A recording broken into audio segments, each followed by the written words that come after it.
Hola, como está? That's hello, how are you in Portuguese. The symbol of Portugal is the rooster, to be found on towers and church steeples all over the country. This is the bell tower at the Ajuda Palace in Lisbon, the city residence of the former kings. My wife Margaret and I visited the country for 3 weeks in July and August 1987. This TWA L1011 took us from Kennedy Airport in New York City to Lisbon in about 7 hours, overnight. It was early morning when we deplaned at the Lisbon airport. Our son Paul, a student of the Portuguese language there, photographed our arrival. A Mercedes taxi was ready to take us to his residence. His picture shows 2 sleepy tourists, grandson Peter, and a cart full of baggage. At the airport entrance, a shrubbery clock indicated 6:40 a.m. People queued up waiting for buses to take them to work. The polite Portuguese never cut in ahead in such lines. Political action slogans and posters with pictures of candidates were everywhere, carryovers from a recent presidential election. A statue honored the Marquis de Pombal at the Rotunda Center in what we would call the uptown part of Lisbon. The Marquis redesigned and rebuilt the city after an earthquake destroyed it in 1755. Crossing a valley, we glimpsed a long aqueduct. We would see it many times during our stay. As well as Upper Lisbon from a bit further away on the expressway. The National Forest Preserve was on a long ridge just a couple of miles from the heart of the city. We used public transportation most of the time, and our pictures will try to show you the unique things of Portugal. Alfragide, where Paul and his family live, is a suburb, but only about 6 miles from downtown Lisbon. It has high and low-rise apartments, single-family homes, and refugee shacks, all compactly together. Paul's family lives on the first floor of this apartment building, above the green garage door, which is used by the landlady. Everyone else parked in the street. Paul rented a van when we wanted to tour. Grandchildren Caleb, Micah, and Heidi warmly greeted their grandmother. Their front yard was the only one having a flower bed, apparently because the landlady lived above them in this section of the building. Margaret loved the flowers of Portugal and asked me to photograph them whenever possible. Here's a close-up of cannas in the front yard. We began to meet the Portuguese people.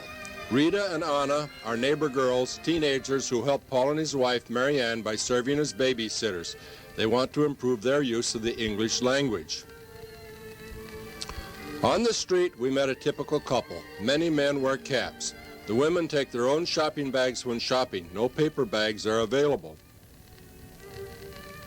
And quite a few people came from former Portuguese colonies. This woman, wearing a sari, is probably from Goa, India.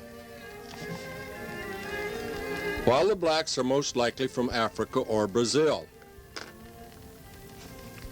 The women, both from the homeland and the colonies, frequently carry their burdens on their heads. You could call this, "Look, Ma, no hands."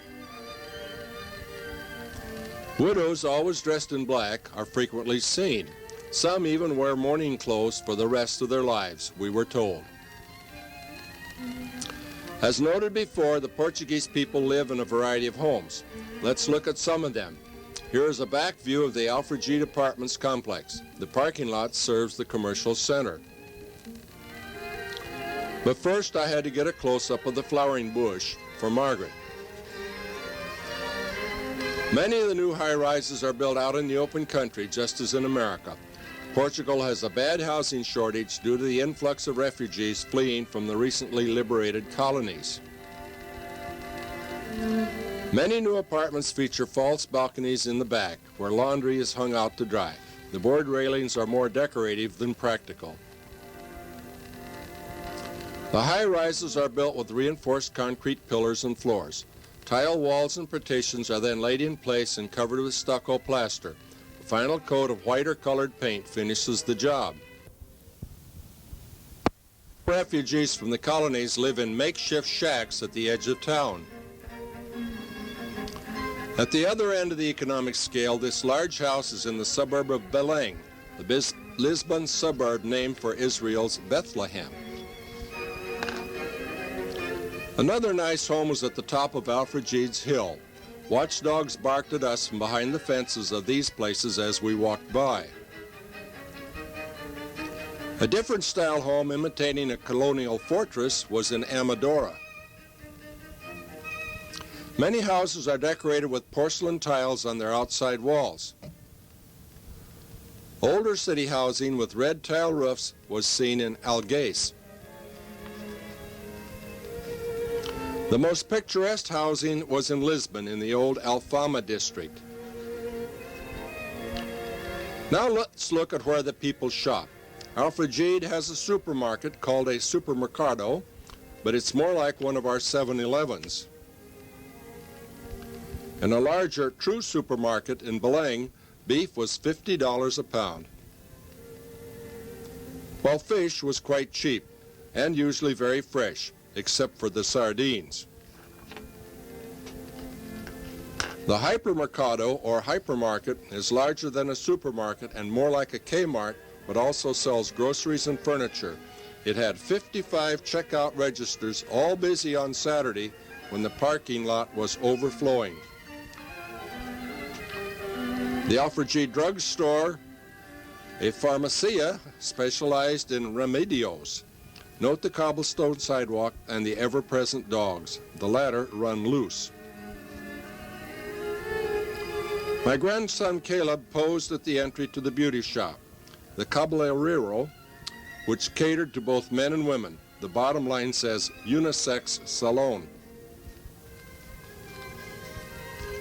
Open-air vendors set up booths in many public places, and there was a typical farmer's market in Alfragide. There were a few fancy kiosk newsstands in Lisbon and a lot of conventional shops and stores.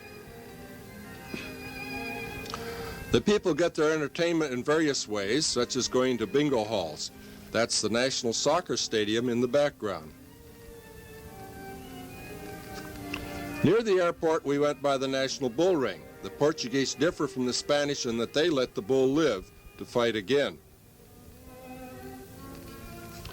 And if bingo is too tame, people can go to the casino in Estoril. While for most of the year, the beaches along the Atlantic coast are available to all. For those not having cars, the bus is the usual mode of travel, and the sign Paragem, bus stop, is seen all over Portugal. The one in Alfragide is still decorated with the campaign posters of the new president. The publicly owned nationwide bus company even has some routes served by double-deckers in the city of Lisbon. There are many narrow-gauge streetcars still in use, some of which have trailers. These are fun to ride. And the rail system with its high-speed electric trains is also good. Motorcycles and mopeds are everywhere. Girls ride along while wearing their high heels. Small cars abound, but gas is expensive. Some cars are three-wheelers. This one may be an enclosed version of the small pickup cart used by Alfragide delivery boys. As we have noted, there are only a few garages. Papers or cardboard are placed inside windshields and windows to keep the interiors cool in summer. Many cars are covered with dust jackets. The history of Portugal is brief. Twice she has declared her independence from Spain. This monument on the Avenida da Liberdade memorializes it. The monument to the discoveries on the north bank of the Tagus River in Belém celebrates the glory of the 15th and 16th centuries. Prince Henry the Navigator led the way with his invention of navigating instruments. His statue is at the right by this wall map in Coimbra. He charted the world as Portuguese sailors explored the western coast of Africa. After his death, they went on around the continent. Reaching India in 1498, and Portuguese navigator Magellan was to start west around the world in 1519. Our own explorations around Portugal began at Alfragide as soon as we recovered from our jet lag. We walked to the highest point in the village and looked southwest to see the Atlantic Ocean in the distance. On a hike with Caleb, we found a row of old caravel anchors at the village limits. So he posed for a close-up by an anchor crossbar and cable ring. We wanted a picture of a distant windmill. An African couple was walking home by the roadside. She was carrying the groceries on her head. Now we were getting closer to the windmill. But the hillside hit its bottom, and this was the best picture we could get. It had no sails on its cross arms. On the way back, we stopped to watch workmen filling in a valley for the construction of a new hypermarket. Another day, I took a 2-mile walk to the town of Carnashide with Paul. Sheep were grazing in the scrubby pasture, and wheat stubble fields were alongside the path. A marine marker beacon, visible from the ocean, topped a hill at the right. We paused by an ancient finca, a farm surrounded by a wall made from stones picked out of the fields. The marine marker looked like a big rocket. Carnashide consisted mostly of high-rise buildings. Paul and Marianne attended Portuguese language school in one of them. I waited as Paul took his final exam for his course of study. He was now free to go on vacation with us. On another hike, this time with grandson Peter, we saw a finca in eastern Alfragide. This time the wall had been whitewashed. We found many campers living in the national forest. Some were from other European countries, according to loudspeaker announcements being made in English. Others seemed to be permanently resident refugees. Looking back to the northwest, at Alfragide, we could see a large public housing development on a hillside. We stopped at a public playground near Paul's apartment, where Peter posed by a squash court, where he played wall tennis with Portuguese friends. That was adjacent to an enclosed soccer field tennis court used by the older youth. It was illuminated for night soccer games by boys and girls teams. Several times I went with Paul to Lisbon by bus. We rode by the Aguas Livres, Living Waters, aqueduct that brings fresh water from Canaças, 11 miles from the city. It has 109 above-ground stone arches.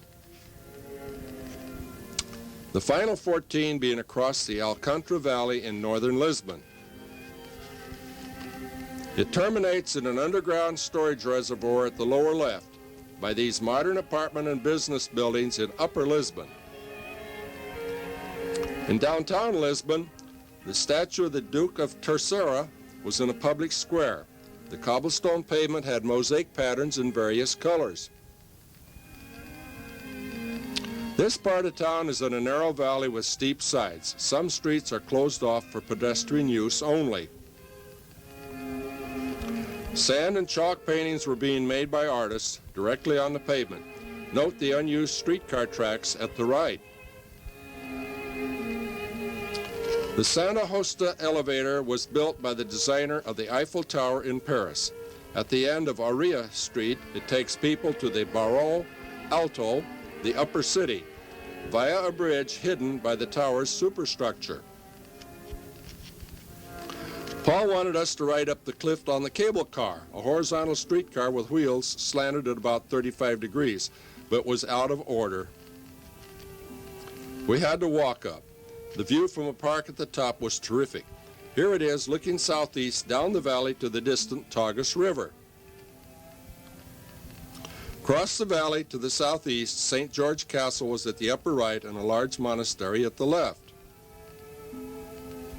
Directly east, we got a good view at the central downtown district.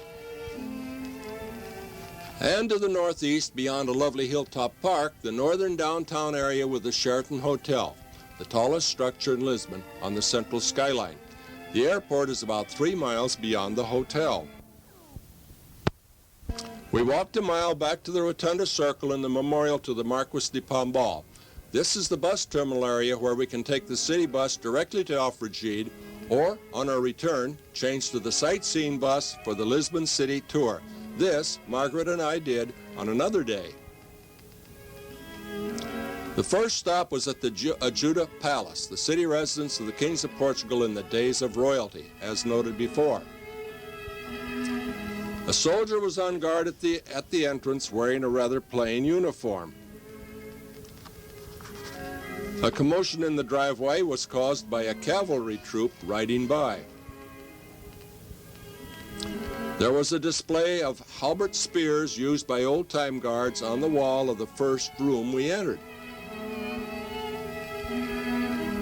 In the royal living quarters, the furniture and artifacts had been collected from all over the world. A life-size crane was from Macau, China. In the royal dining room, the setting was awesome. Overhead was a gorgeous crystal chandelier. The royal jewelry, mostly solid gold items, was on display in glass-enclosed cases and could be readily photographed. Royal beauty aids for use by queen or princess were in a carrying case. Lights within the glass cases illuminated the jewelry and ornaments. A royal view out of a south window revealed the Tagus River a half-mile away. At the right, the Discovery Monument was on the riverbank, while at the left, nearer, was a nice pine tree. Our tour bus took us down by the river. The ships were ferrying commuters across the river. Note the man fishing at the lower left. We passed the Commercial Plaza, Lisbon's trading center in the old days. The statue is of Jose I, who was king at the time of the earthquake. Our next stop was St. George Castle, where we went to the top. This view shows the parapet from which we got a good panorama of Lisbon. First, we looked south across the Tagus River, which expands into a lake several miles across at this point. The old Alfama district is down below. Turning a bit west, the commercial center is on this bank of the river. On the other side are shipyards. Beyond that, at the upper right, is a giant statue of Christ, a copy of the one in the harbor at Rio de Janeiro, Brazil. Another turn and we look southwest across Lisbon's central business district. The river is now narrow enough to be crossed by a suspension bridge, which is a copy of the one at the Golden Gate in San Francisco. To the west, the top of Eiffel's elevator is just to the right of the center of the picture, surrounded by downtown Lisbon. Finally, we look to the northwest across the valley to the park where we had taken the earlier pictures of the area. It is at the upper left, beyond the railroad station, the building with a very large roof. Now it was time to tour the castle itself. We passed through arches from the Middle Ages, designed and built by both Moors and Christians. The towers of the castle had been reconstructed using new hewn white stones where needed. At the base of the wall, some of the old moats still contained water. As we left the castle, we passed a heroic statue of Alfonso Henriques, the first king of Portugal. A short distance away, a niche in a wall contained a painting portraying a knight from the days of the Crusades. Our next stop was at the Madre de Dios, or Mother of God, church. It has an imposing entryway. But it is most famous for its extensive wall linings of glazed earthenware tiles, here seen through a double-arched opening. Within, scaffolding and a brace indicated that reconstruction was underway. The whole church was a masterpiece of artwork. That included the arched ceiling with its painted panels and ornate frames, but the rods at the bottom were needed to keep the walls from collapsing outward. The walls of the kitchen of this former convent were covered with tiles in a culinary motive. These were over the fish counter, and these over the meat preparation and serving area. Note the copper utensils on the ledge above. We enjoyed the well-cared-for church courtyard with its large basin, and Margaret posed by a giant urn in front of a flowering bush before we left to tour the Alfama. A large tile map of that district graced an entry wall. Portugal's new president's portrait was on a tattered poster below. Grapevines grew out of pots of soil and hung above a doorway and windows. There were large clusters of grapes hanging under the leaves. Many of the streets were quite narrow. The guide said that people often shook hands or kissed while hanging out of windows on opposite walls. A slightly wider spot, a fruit and vegetable vendor had a thriving business. A restaurant cook charcoal broiled his food order out in the street. This was commonly done all over Portugal. This typical Alfama scene contains many of the features of the area: balconies, laundry flying, political posters, traffic and commercial signs, and so on. It's the end of the line for the red three-wheeled delivery truck. The streets are too narrow to go farther. A palm tree grows in the center of a small plaza, which is the only parking spot available in the area. Back on the bus on the way to lunch, we passed the National Theater in downtown Lisbon. A marble goddess was riding a seahorse at the restaurant, which is located in Edward VII Park, named in honor of an English king who visited Lisbon. Here is the park looking southeast toward the rotunda with its monument to the Marquis de Pombal and downtown Lisbon beyond. Our next stop was at the greenhouse, an indoor and screened-over botanical garden located next to the park.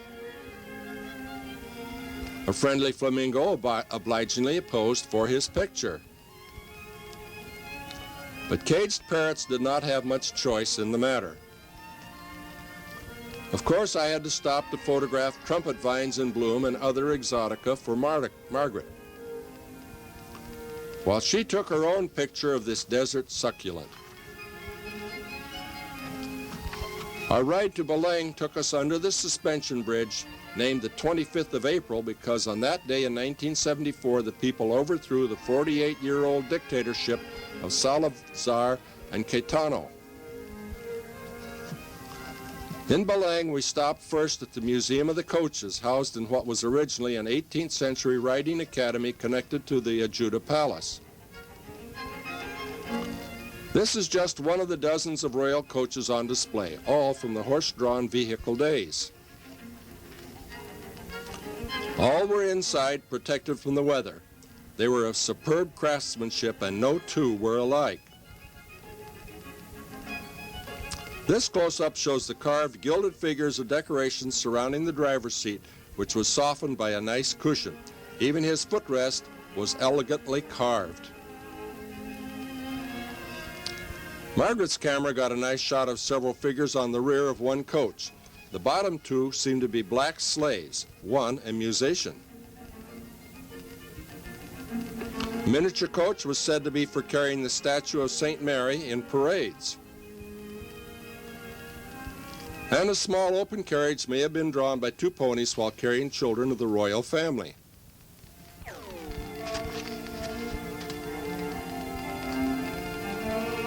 This open carriage was drawn by a single horse.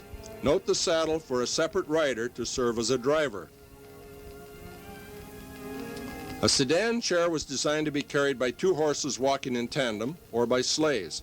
It was used in narrow streets or over rough roads. A short distance down the street was the Mosterio dos Jerónimos, the monastery of St. Jerome. As one author wrote, "Here, frozen forever in stone, is the blazing noontide of empire." The western wing of the monastery houses the National Naval Museum, while the center portion contains an archaeological and ethnological museum. The decorated south doorway is outstanding in design with many stone figures in the columns on either side. Above the doorway, the Virgin Mary stands holding the Christ child. Henry the Navigator had first built a chapel dedicated to her on this site. King Manuel the Fortunate built the monastery later to commemorate the sailing of Vasco da Gama to India. Inside, we found that the east wing still serves as a place of worship. From the central aisle, we look back at the northwest corner, noting the delicate artwork of the roof supports. Vasco da Gama's tomb was back in this same corner, under the balcony. To the rear of the building, a lovely colonnade led to the cloisters where the monks lived and worked. And to the right was a well-kept courtyard. We paused here for a brief rest while the guide described the features of the monastery. A short distance away by the Tagus River, the Tower of Beleng is an old fort built originally to protect the area from naval attack. But it's actually out in the river, as we can see from a side view, and we know that we're here at low tide.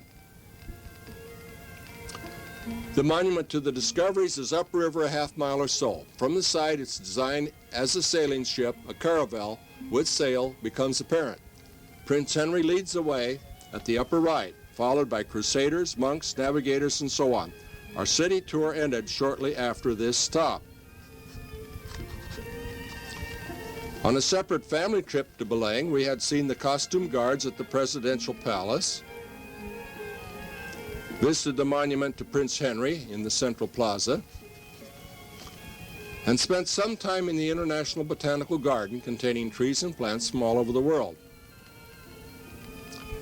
The main walkway down the garden center was lined by royal palms. Our grandchildren loved to visit the place, having lived nearby when they first came to Portugal. Favorite spot was this vine-covered bench.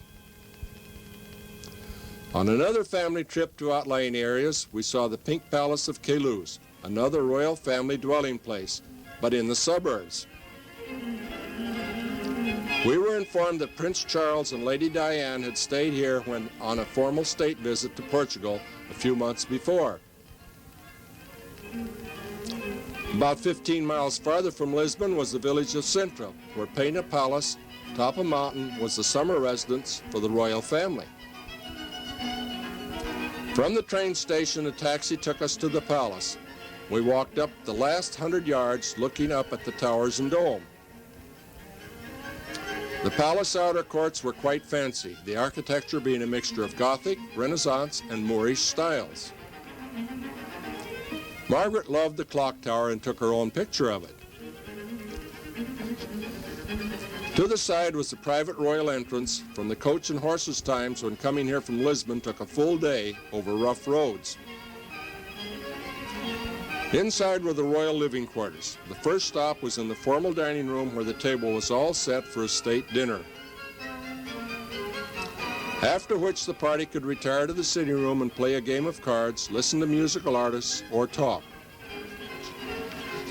Art treasures were on display in illuminated shelves set into the walls. The Queen's bedroom features a canopied four-poster bed. The Royal Chapel has a Gothic-styled ceiling and checkerboard tiled walls. The buffet at the right is used as an altar. The chapel was illuminated by a four-paneled stained glass window. The lower right section shows the Tower of Beleng and ships on the Tagus River in the background. The inside of the Dome Tower, mentioned before, was decorated with trophies from royal hunting expeditions. Oddly, the dome has a sculptured central pillar for support. Outside, we got a good view from the highest parapet of the eastern peak of Sintra Mountain. The Atlantic Ocean is only a few miles to the west. They built the palace here because cool sea breezes blow all summer. On another day, in a rented van, we found Montserrat Palace on the side of the mountain, a couple of miles away. Also open to the public, it has been the site of several international conferences. Farmers cultivate small fields and have orchards on the mountainside. The Pras das Magas Resort is on the top of a cliff of the rocky seacoast. This view is looking to the north. But to the south we discover a cove with a lovely sand beach, well occupied by vacationers. This is the story of the coastline. Rugged cliffs alternate with nice beaches. A short distance to the south is the Cabo da Roca, the westernmost point of continental Europe. We noted its tower on the distant skyline. Down the coast, boats were out fishing in the Atlantic near Cabo Rosso. Sea waves have eroded large gaps in the cliffs at Boca da Inferno, the mouth of hell, west of Kashkash. Here is the Boca itself, 25 feet high and 40 feet wide. During winter storms, waves roar through and splash high against the cliffs beyond. But all is quiet today as a young couple climb down to inspect the Boca. Small fishing boats work offshore left, and ocean liners are further out. Now we got our first picture of Paul's wife, Marianne, with Margaret, Caleb, and Heidi on a restaurant parking lot.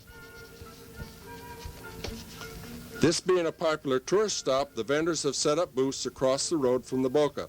Prices are high, but negotiable. Nearby Kashkash is an active fishing village and also a popular resort. Boats fill the harbor. At the left is the municipal center and beach. Outdoor dining is featured and the food is good at the many restaurants. A nearby shopping street is a pedestrian mall. Note the cobblestone pavement pattern which looks like sea waves through an optical illusion. One hot day we went to a southern beach crossing the suspension bridge. Looking back from it, we had a good view of the Lisbon waterfront and a nice close-up of the statue of Christ blessing Lisbon as we went by. A few miles away at the 20-mile-long beach, a motor train shuttled vacationers back and forth between drop-offs at half-mile intervals. Sunshades protected the bathers from the hot sun, and a few ladies sunbathed while topless, but tried to do so very inconspicuously. As we swam and relaxed, an ultralight aircraft buzzed around overhead. The ocean water was cool, the sun warm. Teenager Rita came along, but got his chance to swim while Paul helped Micah dig holes in the sand. On the way back to Lisbon was an American-made windmill, many of which were seen all over Portugal. This one was well maintained and working. Our final adventure on the last week of our stay was a 3-day trip by van to central Portugal. We crossed the Tagus River about 30 miles north of Lisbon at Franca de Xira. The town of Mugue had a typical twin-towered white church, while Salvaterra possessed its very own bull ring, the Praça de Torres. We frequently had to be careful when meeting or passing local farm traffic, horse or donkey-drawn carts. There are many nice pine forests all over Portugal, and lumbering is a major industry. The larger farms are much like those in America. However, the harvesting of the cork tree bark is unique. The sapwood of the debarked trees is orange color. It takes 10 years to grow a new crop. The forests in the Muradal Mountains had been harvested recently and replanting was underway on terraces. It was cooler at the higher altitude. The major rivers are dammed at strategic locations, forming lakes for water supply and recreation. This one is on the Zesir River. Narrow streets in some of the small towns forced traffic to be one way. In general, the highways were well marked, so we rarely needed guidance. One farmer was carrying his hoe over his shoulder about noontime. We passed a few sawmills high in the mountains, and stacks of logs or lumber were occasionally seen along the way. We often remarked that the area reminded us of the foothills of the Rocky Mountains in Colorado, being a similar shape and altitude. The small towns had houses with typical Portuguese red tile roofs, while the village of Extremo had a very nice, good-sized church. The road twisted back and forth as we rode along, enjoying the coolness. When evening came, we descended to the hot plains of eastern Portugal, near the Spanish border, and stayed all night at Castelo Branco, White Castle, named for the old medieval structure overlooking the town. A local priest was honored with a statue in the town square, and a friendly policeman under an umbrella directed traffic. We saw the newer part of the city from a hilltop restaurant where we ate dinner. The adjacent swimming pool deck had those wavy mosaic patterns. Next morning, we visited the local indoors farmers market. To the side, a local craftsman was exhibiting and selling his handiwork. And outside, an old man backed his mule-drawn cart into a parking space. We turned north, climbing up to the Sierra de Estrella, Mountains of the Stars, the highest in Portugal, with a peak called the Torre, or Tower, at 6,500 feet. Margaret took this picture as we approached them. Some mountain valleys are farmed, and I was lucky to get a quick snapshot of a team of oxen plowing a good-sized field.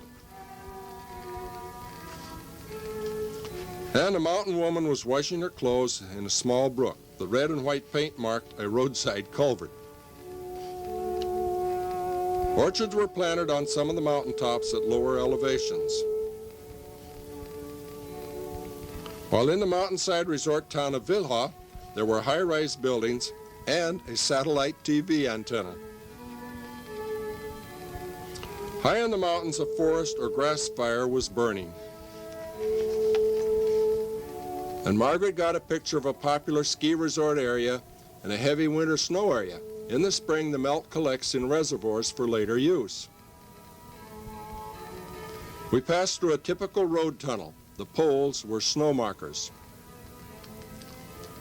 Campers' tents were seen far right in the alpine meadows. A short distance away, the Torre or Tower was a basalt volcanic core that had been trussed up long ago, after which the surrounding rock had eroded away,